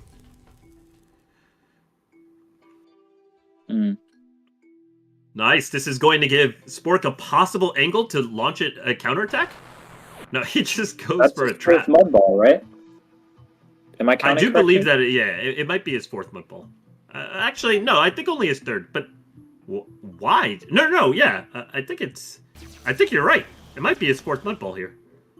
Because I think he used one earlier. Then there were 2, then there's this one, but... I feel as though he had a great position to launch some offensive motion since he was going to portal away there. Drain bolts him into the portal. And deflects him. Simultaneous to this. Yeah, here, see, it's so interesting, this map with 10 seconds, because these bricks are tough to get around. You're losing so much time just trying to get around the map. Okay, this could be big damage. There's still no flight on Nev. I mean, Nev should be able to cast flight now. A far more accurate cuckoo clock. Not an easy angle for a spell. Okay, just tree. I mean, do you just take the Drain Bolt and Handshake? Spork? No, probably not. No. Definitely not. Counter tree. Now, if Nev drains here, Spork can get the Shock Bomb. Or, he's not running Shock Bomb, is he? Actually, I don't think he's running Shock Bomb. Even if he is, that's a very hard Shock Bomb to land. Spork taking a few minutes to think. Or rather, a few seconds. He definitely doesn't have a few minutes, only 10. But Flight Protection Shield like very good here. Okay, a little more restabilizing. From both players. I can feel them feeling their mortality. Just bank up, right? I mean, swarm in the burning sands, okay? Yeah, I think he was just under time pressure. Oof! What a beautiful Aura of Decay. That Aura of Decay is controlling the portal. It's dealing immediate damage to both Spork, and it's taking out his minion. Surely he But places I it back. strongly agree with your previous assessment. Like, where are the blood banks? I think we need to just see them put down. It's just solid HP recovery. Even on death, the blood bank is healing you, so there it goes. Right. Spork's remembering. He's like, wait, how do I gain progress? Oh, yeah, this guy Well, that right was here. Neb. He makes That was actually yeah, Neb thank dressed you. as Spork. Neb does it first, yes. But he's like, yeah, we're going to get the bank down. It's going to give us better trades. It's going to heal us. We just reposition into a Q on Did he Spork. beat you? This is going Neb's way all of a sudden. What was that? Yeah, I don't know. Was he trying to portal? I don't know. Place your bank. Does he even have it?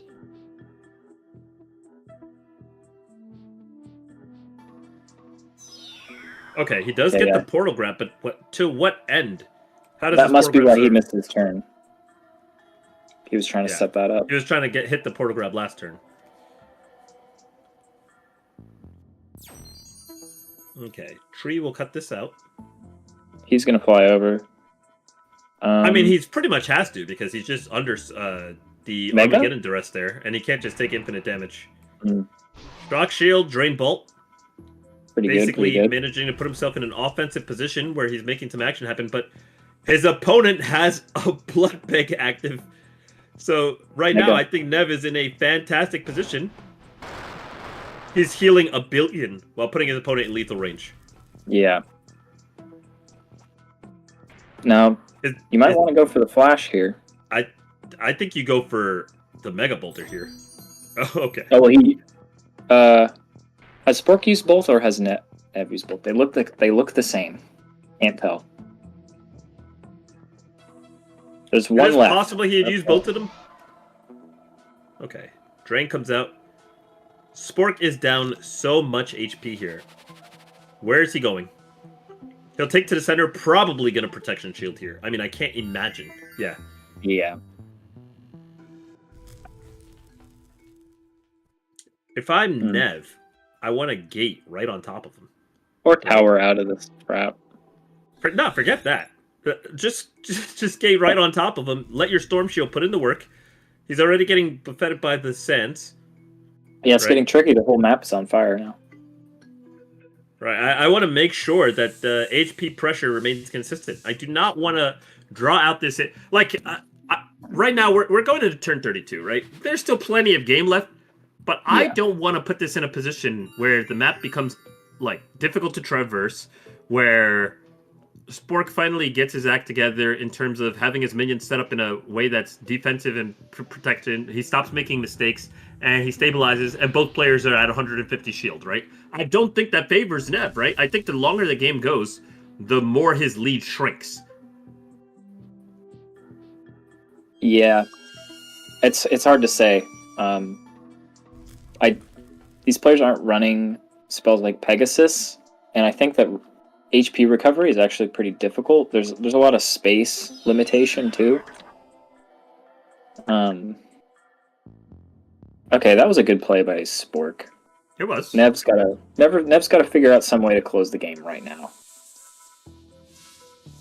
Well, a little bit of progress here. Portal grab being answered by the traditional swarm.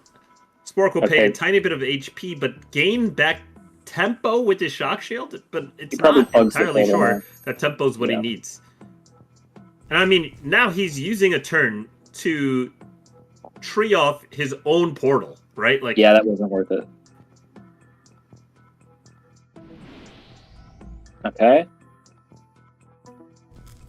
Okay, that was a bad burning sands for Spork. Light protection shield should manage to get him into a spot where he's going to be, a little bit safe from being eradicated immediately. But yeah, he's that fighting finally the realizes. right now. Say again? He's fighting the Armageddon a little too much right now, I think. Yeah, agreed. It looks like Nev is finally ready to try and close out the game, but he's lost his flight. The Armageddon is coming. And it's all over the place now. Yeah, Spork's tree is on cooldown too, so he's going to get a chance to do something here. I'd throw the shock bomb. If he has shock bomb, I think casting it here is an excellent decision. Oh, There we go. wise of you. 80 damage cap with the Armageddon. That could be lethal. Oh, Ooh, into the aura. Clean. that was a finisher right there. Yeah, that was a very clean shot. Absolutely. I think that is now going to tie it up 1-1.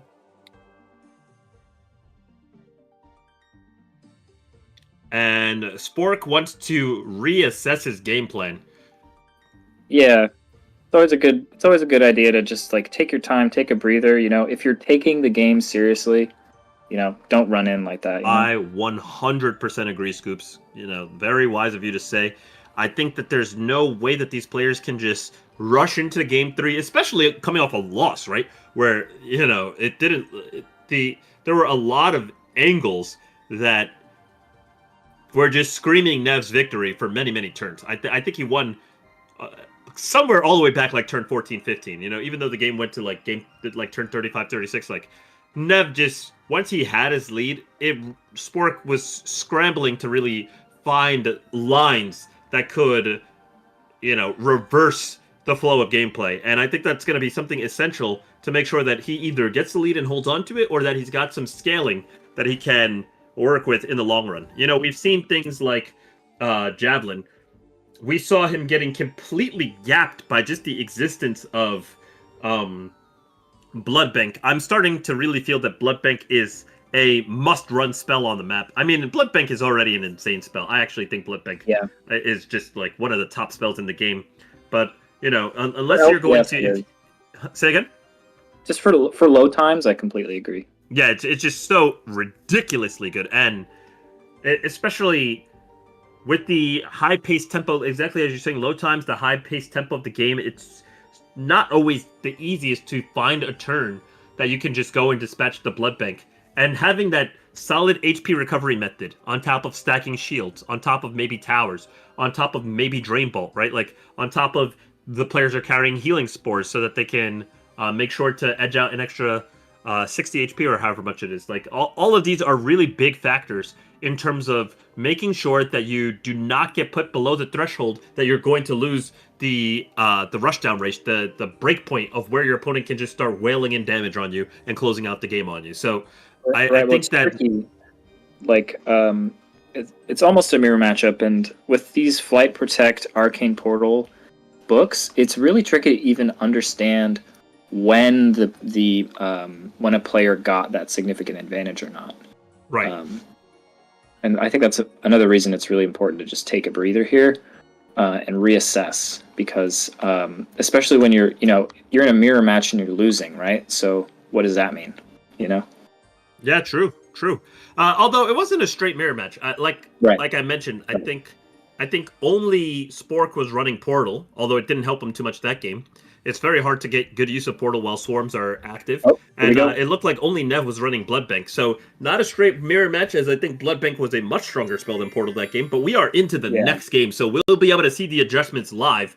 Spork opens up the first turn with a standard opening of Flight Protection Shield. I'm expecting Nev opens up the first turn with Flight Protection Shield. I'm expecting the same from Spork.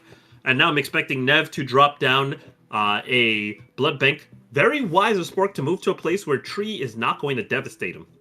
But I think Blood Bank is going to be the option of choice here for Nev. Aura of Decay is a little surprising to me. I mean... Yeah, it pulls him a little closer. I think Bank is just so optimal, you know? Yeah. Is it Swarm? No. 15 damage for Aura of Decay, plus, like, I mean, you spend your turn to do 15. The space you're controlling is almost completely irrelevant. You put yourself in a corridor where you're almost completely trapped. Okay, you bait him close with Arcane Bomb, but once again, you're offering a max of 15 damage, right? And he got 0. Yeah. Now, an Alpha Strike is available. Dark Bomb, and he's sealing him in. He's body blocking him. It could be that Nev's trying to hide spell changes, and he doesn't have the same minions. I mean, you can hide spell changes all you want, but it's not going to help you if you're getting blasted by your opponent. Now we're trading mud balls for arcane bombs, presumably. Hours out. No, just clocked hours out. But I mean, like, this is still. If he has, if Spork has bank. access to summon Swarm, it's a problem, right? Like, he can summon a Swarm. Okay, see, like, Nev summons a Swarm, but if Spork does the same, he's towered up. He's not even interested. Just heads down. What is he going to look for? A Drain Bolt to kill the Swarm? He does, but he misses. Okay, so now Nev has an opportunity to turn the tables a little bit. His Swarm survives. I mean, that's just one step under queuing as far as Nev is concerned from Spork's perspective. Yeah. Moves his minion and then towers to pass. Tower doesn't really develop much here. It might give him an angle to fly out. Now we're going to probably see a little bit more of an accurate Drain Ball. Okay, Storm Shield for tempo. Very nice. Aura's back up. You might as well spam it. I do agree, yes. Very well played. Great call out from you. Because once again, it takes out Flight, and Nev is very, very hard to approach in this position with Flight not available. So it's going to give him some breathing room. Swarm again? Swarm is developed. He That's going to be able to potentially apply pressure to Nev almost right away. The Far Seed says no. And I'm expecting Spork now here to just put on his protection shield, take the passing turn. He's already developed his minion. No, he just splashes out. He says, I want my boy. Right? Sorry to interrupt. This is 1-1, right? Yes, the score is 1-1. Right now, everything's on the line. Whoever wins this game advances to fight Oa in the finals.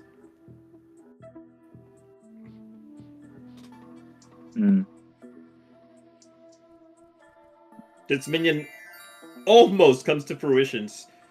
Flies its little swarm as far as it can go in the time limit, but of course we're not going to queue to get the minion there. We are going to finally put on that protection shield, put it on cooldown. But Nev is comfortable to just replace that swarm with his own. So after all of that work, summoning the swarm, getting into position to possibly harass Nev in this cave, it never makes it to the finish line. And it makes you wonder, was he just better off just setting up his own shield so that he could have protection shield on cooldown earlier, setting up his own storm shield earlier? Since he already had the minion, he didn't really need to rush it out and play forward with it so aggressively and pass turns that he could have otherwise had tempo on. But it looks like it's not necessarily going to matter here. Yeah, I think the Swarm was the right play, but he just needed to keep it a little bit farther away. Yeah. I agree. I 100% think summoning the Swarm was great. But what I'm not convinced is that like playing so aggressively with it and trying to punish Nev's position with that Swarm from there after he traded the tree. I think you just accept the trade, tree for Swarm tempo, and call it a round, right? Okay, drains out. Yeah, I think Nev is playing cool, calm, and collected, as it were. He's looking more what's the word? Composed.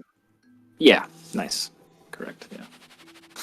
While I do agree that Nev is playing a very calculated and composed game, I still favor Spork's position. Looks pretty much tied to me. I think that Spork's got more space to play with. He's slightly ahead on HP and shields, right? He's basically up 30.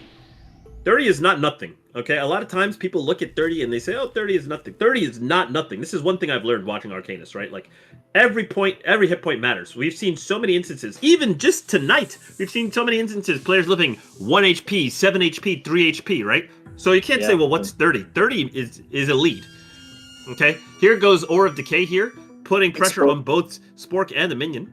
I think he's planning on shooting pebbles through that little hole on the left, and I think he's trying to get a little more setup first. So maybe SS, and then he pebbles on his next turn. Good call on the SS here, and it does look like he's going to have potentially the angle, but he moved back his minion a bit far. And this aura now blocks him from flying closer. Okay, he goes up around. Maybe he shock bombs through the brick here. I think that shock bomb through if he has the angle. Okay, there it goes. Shock bomb just to take out the minion. However, he wasn't able to dedicate even a single second to microing his own minion there. Seeing if he can put pressure onto Nev from below, because that is one of the advantages he has.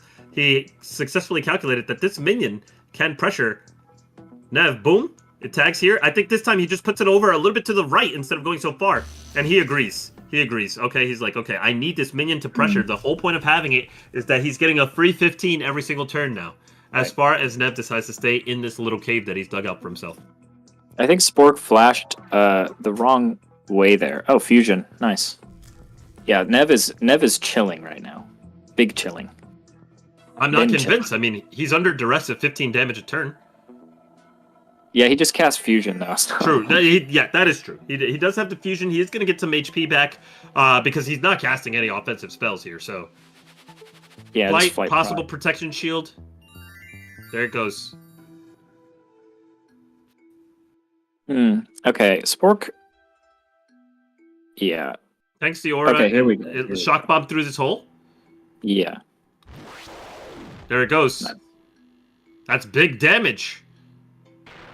Kaboom, baby. Now, Spork has the definite lead from an Alpha Strike. However, Nev, very wise. He understood that Flight Prot Shield there was going to remove the threat of the minion that we were just discussing before. So now, this Swarm is looking a little stupid compared to how it was about 5 turns ago. On top of that, the angle to put him under duress no longer exists. So, great job relocating, getting that tower a little bit higher, and continuing a slow pressure. Spork has to figure out his own angle, but until he can get around and above Nev, it's not looking too easy. A new Swarm comes out to play. Yeah, I think that Spork definitely needs to match Nev's pace here. Wait, is Nev not in the Burning Sands? I thought that seems for sure like it's got to be in the sands, but we don't see the indicator next to his HP bar. Huh. Maybe it's a glitch or a visual bug only. Let's find out. Does his health go down? Okay. Just a visual bug. Visual bug only. I like this tree placement. It stops him from moving the clock tower a little bit left, and Nev is like, okay, you got me. I'm out. Ports up. Make sure not to give his opponent the high ground, though. Yeah. I think that Nev just moved to his favorite part of every map, the corner. I'm not convinced that he's going to be out of the sands paths here. Matter of fact, we can already see the sands are starting to hit him now. This also looks like a visual bug, though. I don't think he's going to be taking damage from the sands on the next turn. Unless it does spawn there. Yeah, post-game, a couple minutes ago, Spork commented that he is not enjoying these sands, these burning sands. So I think Nev is just going to let Spork fight the Armageddon as long as he can now. I actually think that this Burning Sands Armageddon is doing exactly what I want an Armageddon to do. Yeah, I like, out of many of the Armageddons in the game, I think the Burning Sands Armageddon is fairly well designed. Yeah, it pressures the players to finish in a very, in a way that doesn't feel like you just oopsies, all your health is gone from RNG, you know? Right, exactly. It doesn't distort the terrain much either, and it's also on a map where negotiating it is very possible. Right, and it's also, it produces itself in such a way that pressuring your opponent by understanding the Armageddon is also a demonstration of skill, as opposed to just like not, you know what I'm saying, as opposed to a demonstration of luck. It triggers Thorn Bomb too, which is a pretty saucy way to finish the game. Breath. Now, in the last game, we were very critical of Spork for using this portal.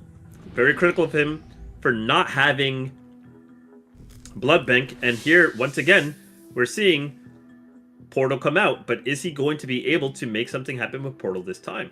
Yeah, well, the thing is that his opponent is very well versed in counterplay against Portal. So it makes it a lot less effective. If your opponent doesn't have a very strong understanding of the spell, you can just absolutely sweep the game. Yeah, but I mean, we're in the semifinals of the Season 22 tournament, right? Everybody who's playing at this level understands Portal. We can only hope. All right. An aggressive route. He's got to make sure to get himself out of the sense. He gets there in time and gets his protection shield up. I believe that Nev's gate is on cooldown for one more turn. Yeah, Spork's already racked up 135, so... Oh, I miscounted. Now, did I see that correctly? It looks like he shock shielded the minion, but didn't get a critical hit, and it ended up being the Armageddon that ended up killing the minion, but not before Nev took extra damage. Yes, so Nev's shock shield killed the tree, and then the remaining damage hit the swarm.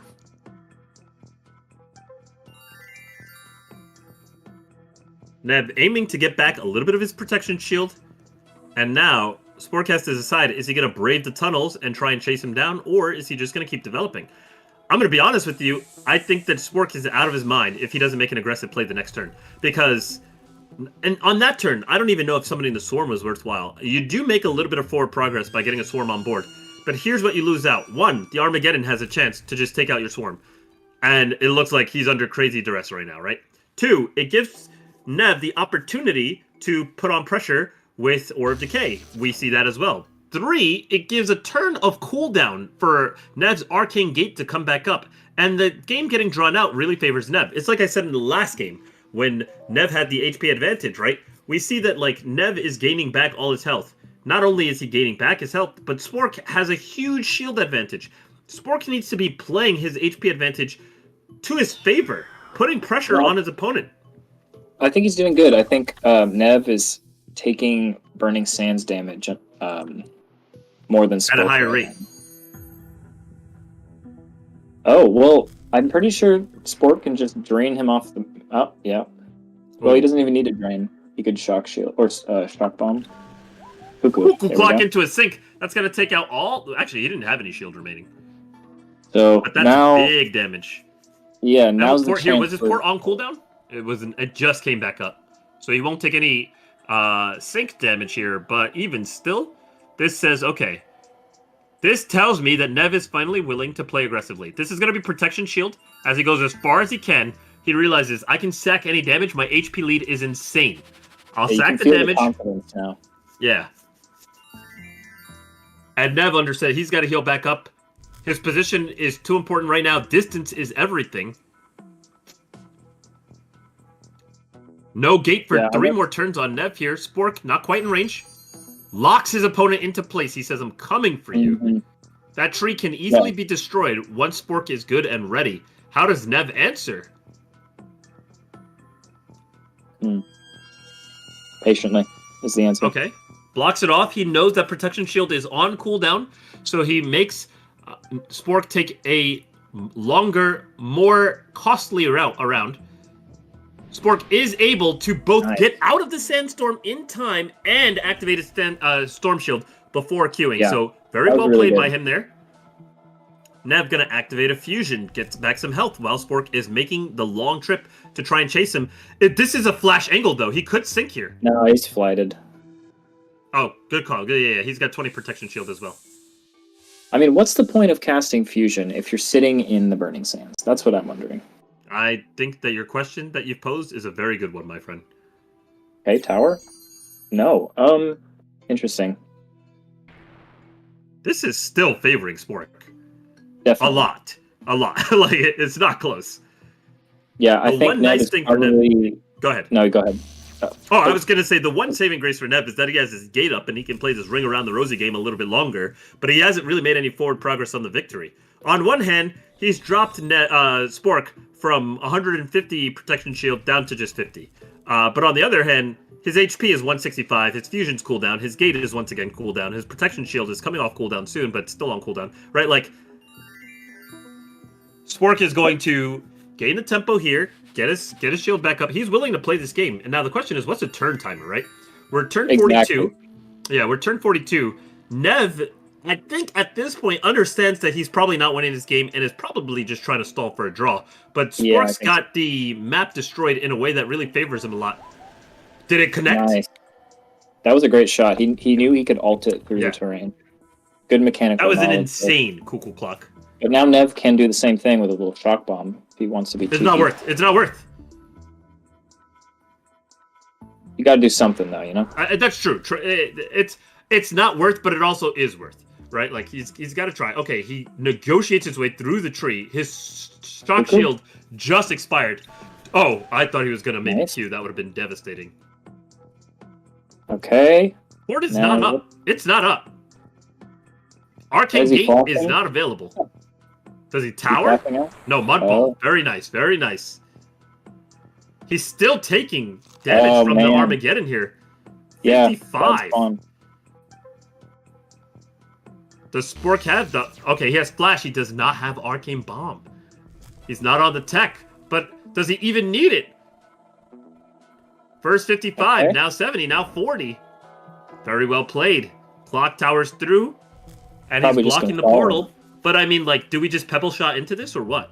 No, only one Pebble would go through. Oh, only one Pebble goes through. Correct. Yeah, my bad. He warps through, Storm Shields with tempo, under the duress here of the Armageddon as well. And then he's back out. Very clean. But now we're going to scurry our clock tower away.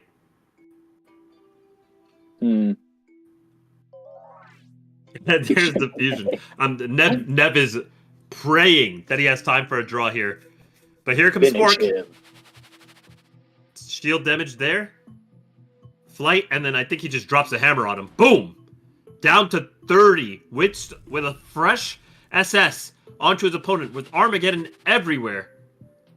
I mean, Protection Shield's not going to feel good no matter where you go.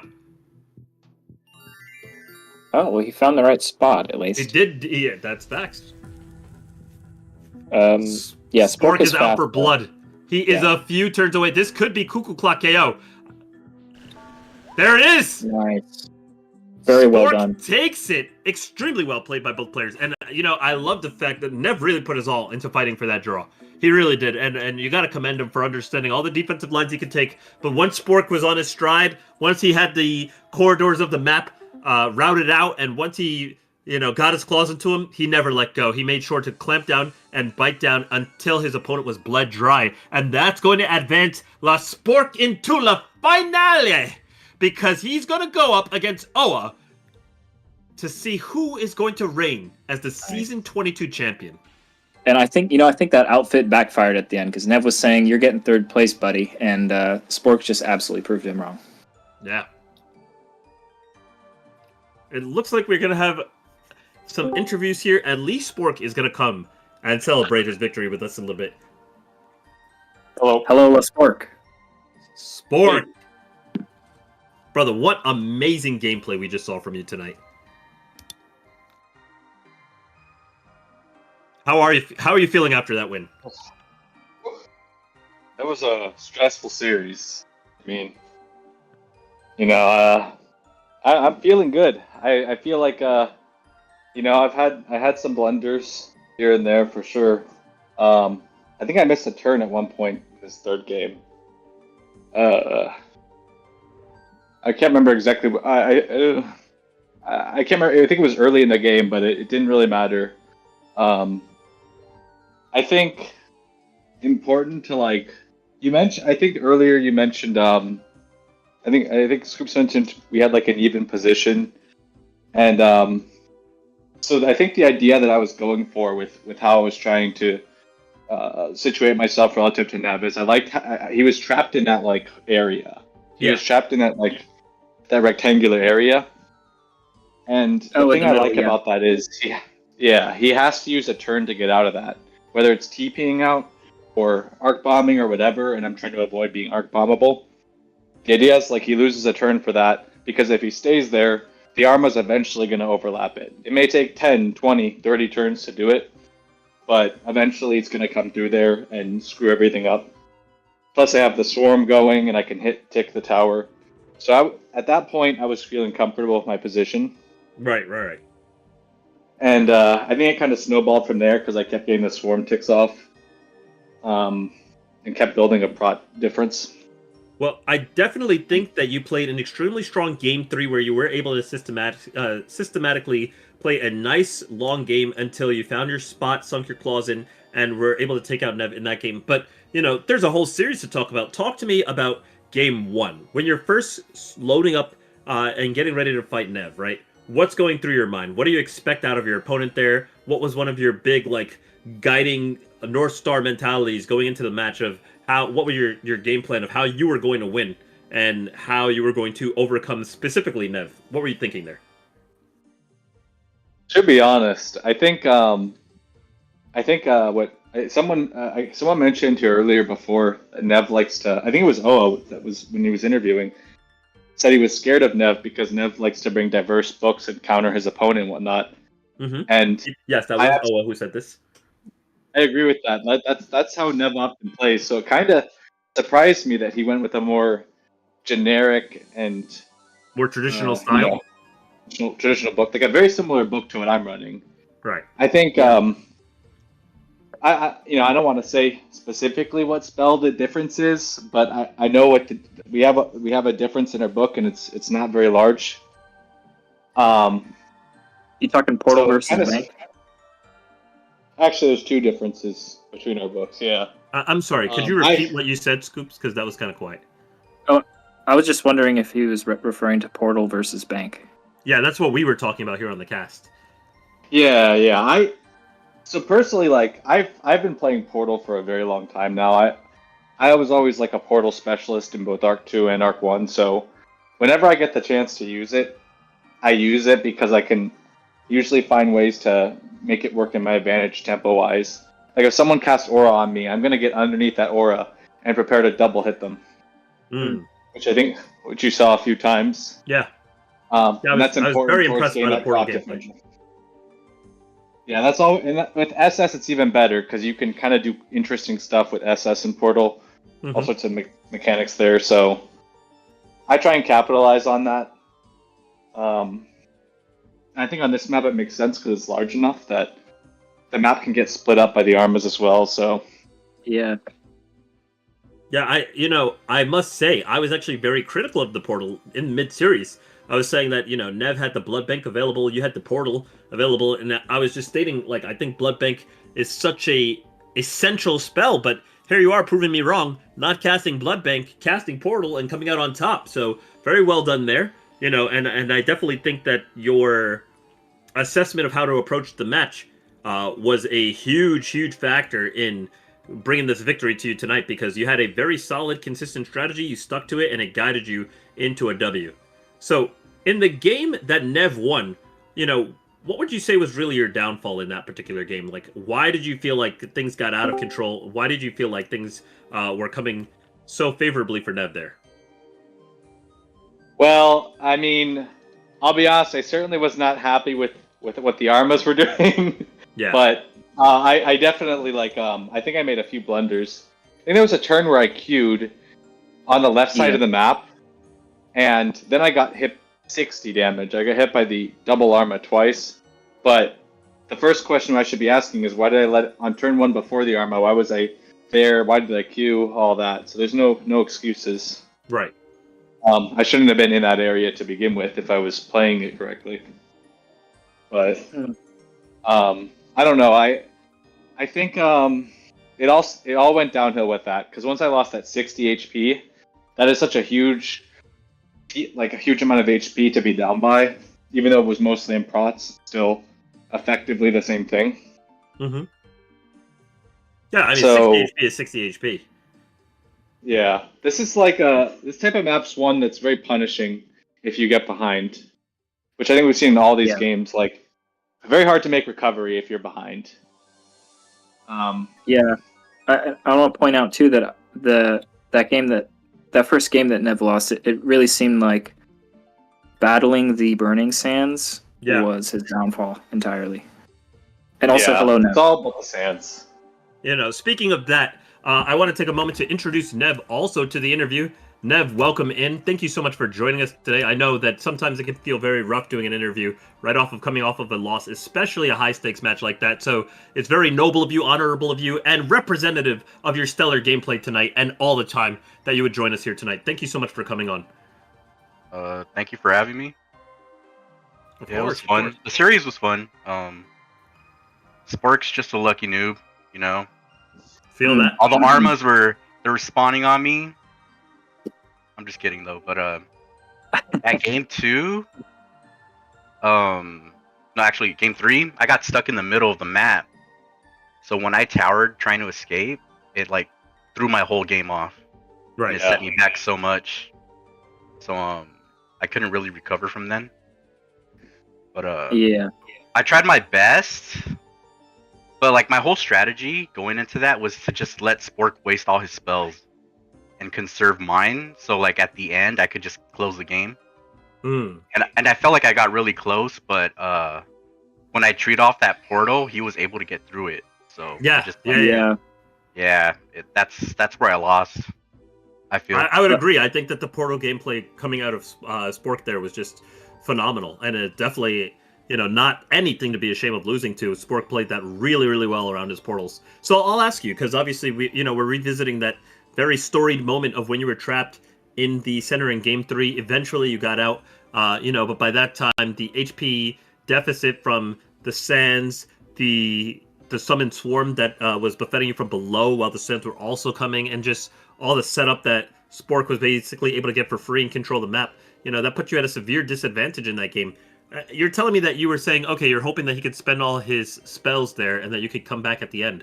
Although I don't really understand how there would have been an opportunity for you to come back with that kind of HP deficit. I thought you were playing more so for a draw so that you can maybe come back and strike it at game 4 once you had understood that Spork had just the HP advantage on you. Did you have some plan of how you were able to launch a potential offensive strike and knock Spork off balance from that position?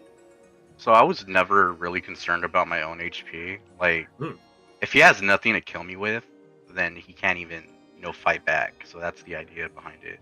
So like, with fusion, I could like constantly chase him and just heal up passively, and he has to hit me to break my fusion, right? Okay. So, I mean, I just didn't make it there.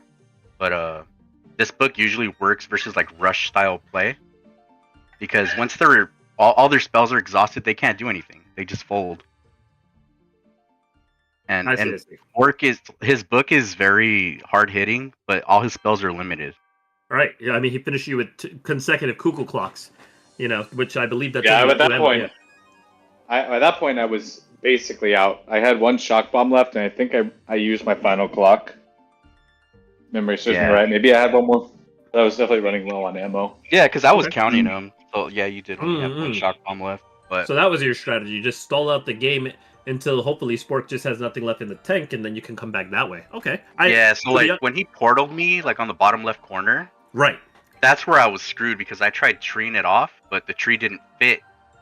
So I just I pretty much queued. Yeah. From there, he broke through your castle, and he was able to get through. I got you. Okay. Yep. And I think I had like 15 turns left, which is more than enough for me. But right. Yeah. I also have a question for you, Nev. I know that you are honoring the tradition of flaming your opponent with the outfit, but I kind of feel like wearing that third place trophy kind of backfired on you. What are your thoughts about that?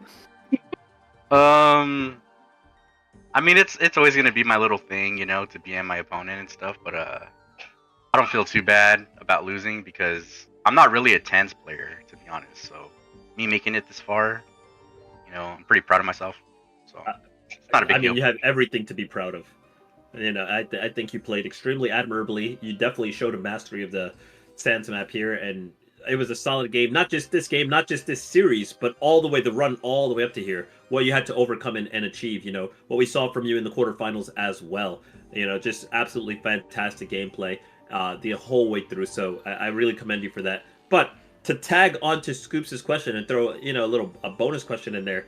You were holding that third place trophy. But you actually still have one more match left because you were eliminated here in the semifinals, and that's going to be against DX to see who's actually winning third place. So, do you have any interesting strategies? Obviously, you don't need to reveal them to us right now on the broadcast, but do you have anything that you might have been cooking to save if you got an opportunity to fight DX in the tournament? And do you think you're going to be able to secure third place over him?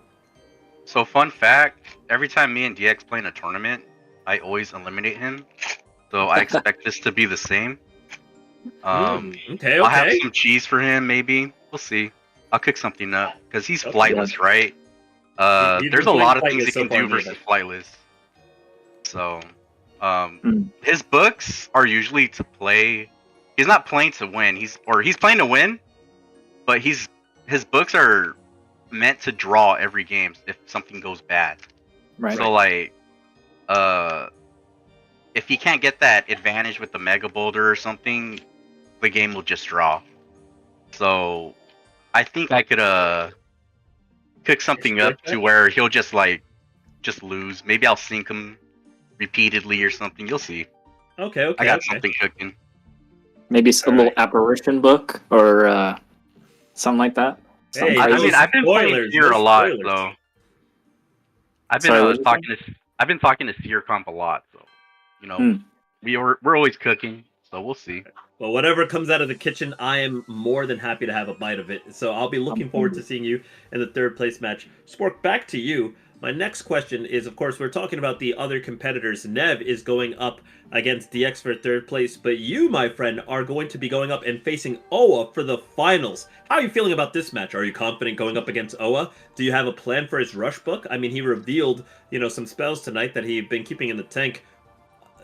What do you think? Do you think that you're going to be well prepared to go up against that kind of gameplay with those kind of techs? Well, I mean, first off, I'll say very well played to Oa. I only caught the last game. I'm certainly going to watch the other two on VOD later because I just got here late. But just from what I saw from the last game, I think Oa played it very well. He has a very good understanding of positioning, not just in terms of where he's standing, but also in terms of health. How Right. much margin does he have to lose the game? He's very good at that.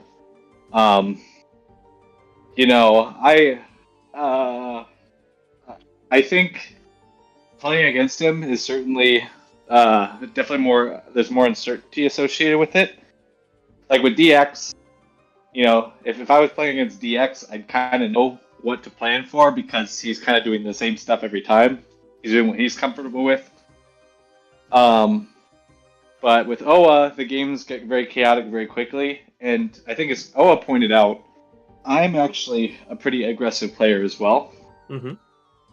Maybe not as immediately aggressive. I do more setup, but I quickly capitalize, and so me and him playing against each other like that, the games are probably not going to last too long. We'll put it that It's going to way. be a bloody finals, but it's best of 5. Yeah. And speaking of bloody, okay. I wanted to ask how you're feeling because I'm wondering if you are considering this a bit of a grudge match or if maybe there's more at stake than just the tournament. What do you think about that?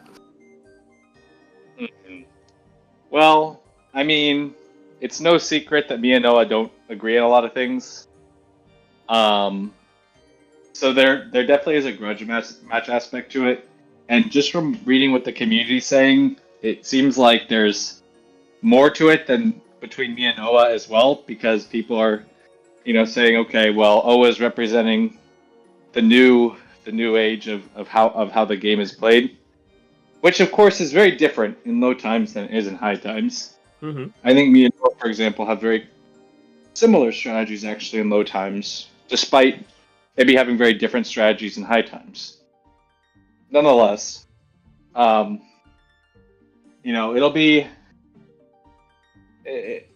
interesting to see what I don't know how people react and whatnot, but at the end of the day, I don't know. I wish the best of luck to Oa, and regardless of who wins, I think it'll be a great series. Absolutely. I 100% agree. I think that the series is going to be absolutely fantastic. I'm really, really looking forward to watching you guys play. That's probably going to do it for me on Questions Now Scoops. We're getting close to the top of the hour. Scoops, did you have anything left that you wanted to ask these guys or Ed? Spork, what did you eat today?